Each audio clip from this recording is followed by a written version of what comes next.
인터넷 시대가 열린 이래 보안 사고는 끊임없이 발생해왔습니다. 특히 최근 4월 SK텔레콤 해킹 사태로 통신 보안의 중요성은 다시금 부각되고 있습니다. 그렇다면 기존의 인터넷 통신과 보안 시스템의 구조는 어떠하며 해커들은 어떻게 보안의 틈새를 파고들 수 있을까요? 그리고 차세대 보안 기술인 양자암호통신은 이러한 문제를 어떻게 해결할 수 있을까요? 이번 기획 특집에서는 인터넷 통신과 보안 시스템의 원리와 거점, 실제 해킹 사례, 그리고 해킹 방지를 위한 양자암호 통신까지 자세히 살펴보도록 하겠습니다. 포스트키한 독자분들, 우리가 메신저를 쓰거나 인터넷으로 검색할 때 수많은 정보가 오가죠. 그런데 이런 정보들이 어떤 방식으로 전달되는지 궁금해 본 적 있으신가요? 또 이렇게 자유롭게 전달되는 정보들이 해킹이나 유출로부터 어떻게 보호되는지 생각해 보셨나요? 이번 꼭지에서는 인터넷 통신의 기반이 되는 프로토콜인 IP부터 인터넷 보안 기술인 방화벽과 IDS, IPS가 어떤 원리로 작동하는지 그리고 그 한계까지 차근차근 살펴보겠습니다. 인터넷은 전 세계의 수많은 컴퓨터가 연결된 거대한 네트워크입니다. 하지만 단순한 연결만으로는 소통이 불가능하며 이를 가능하게 하는 규칙이 바로 IP입니다.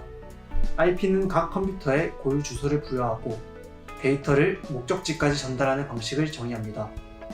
인터넷에서는 큰 데이터를 쪼개어 작은 조각인 패킷으로 전송하며 패킷에는 출발지, 목적지 정보와 데이터가 담깁니다. 그렇다면 패킷은 네트워크 속에서 어떻게 길을 찾아 이동할까요? 패킷이 목적지까지 도달하기 위해서는 중간에 여러 라우터를 거칩니다. 라우터는 패킷이 어떤 경로를 따라야 가장 효율적으로 도착할 수 있는지를 계산하는 장치로 일종의 네트워크 내비게이션 역할을 합니다. 또한 이 과정은 운영체제의 커널이 하드웨어 자원을 관리하며 패킷의 흐름을 조율해 안정성이 유지됩니다. 하지만 이 기본 구조는 데이터 전달에만 집중해 악성 트래픽을 막지는 못합니다. 이를 보완하기 위해 방화벽이 등장하는데 방화벽은 OSI 7계층 모델을 기반으로 데이터 수신자와 송신자의 주소만을 이용해 악성 트래픽을 탐지하는 방식입니다. 하지만 패킷 내부를 보지 못해 겉보기에 정상이지만 실제로는 공격 의도를 숨긴 트래픽을 걸러내기 어렵습니다. 이에 따라 IDS와 IPS가 추가로 공격을 탐지하고 차단합니다. IDS는 이상 행위를 감시해 관리자에게 경고하고 IPS는 실시간으로 위협을 차단하는 능동적 방어를 수행합니다. 하지만 이들 시스템조차 완벽하지 않으며 새로운 공격에는 취약할 수밖에 없습니다. 지금까지 인터넷 보안의 기본 체계인 IP, 패킷, 방화벽, IDS, IPS를 살펴보았습니다. 여러분, 어떠셨나요? 우리가 믿고 있는 보안 장치도 완벽하지 않다는 점이 흥미롭지 않나요?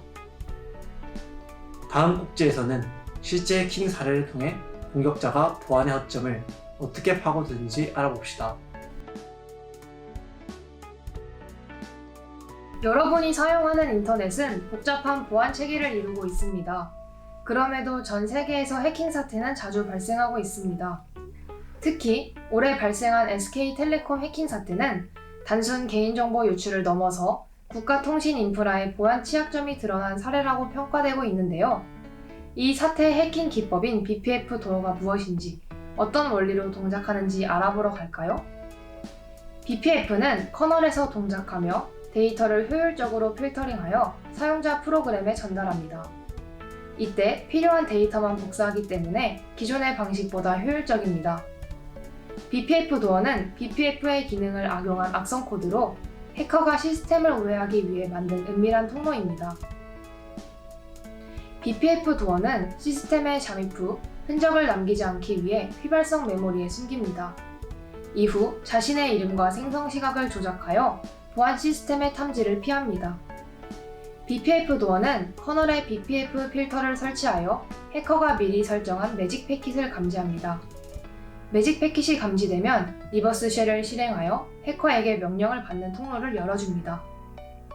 이는 세로 포트를 열지 않아 일반적인 보안 탐지 기법을 오해할 수 있습니다.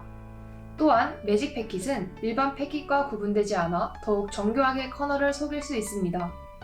이렇듯 보안을 위한 체계조차 악용될 수 있으며 최근에는 양자 컴퓨터의 등장으로 기존 암호화 기법마저 위협받고 있는데요. 그렇다면 미래에는 어떤 방식의 보안 체계가 필요할까요?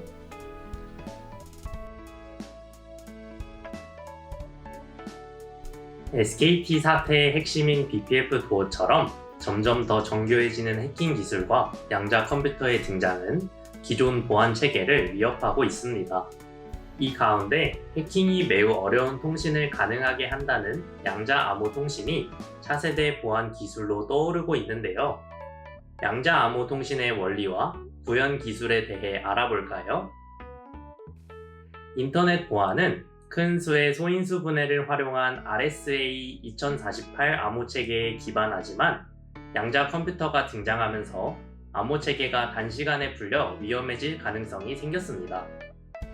반면 양자 암호 통신은 양자 역학의 원리를 이용해 키를 물리적으로 전달하므로 기존 방식으로는 해킹이 어렵습니다. 양자 암호 통신의 핵심은 양자 키 분배로 양자 키 분배에서는 빛의 극성이나 위상 상태를 활용해 광자 하나에 정보를 실어 보냅니다. 누군가가 이를 도청하려 하면 양자 상태가 즉시 붕괴하는 특성으로 도청 여부를 탐지할 수 있습니다. 양자 키 분배의 대표 프로토콜인 BB84는 송신자가 직교 대각 두 기저를 무작위로 선택해 비트를 보냅니다. 수신자도 두 기저를 무작위로 선택해 비트를 수신하고 기저가 일치한 비트만 키로 채택하는 원리입니다. 양자 키 분배에서 사용되는 무작위성은 QRNG로 만들며 양자 현상 측정 결과를 토대로 난수를 생성합니다. QRNG가 생성한 난수는 예측이 가능한 가짜 난수가 아닌 예측이 불가능한 진짜 난수임이 증명되었답니다.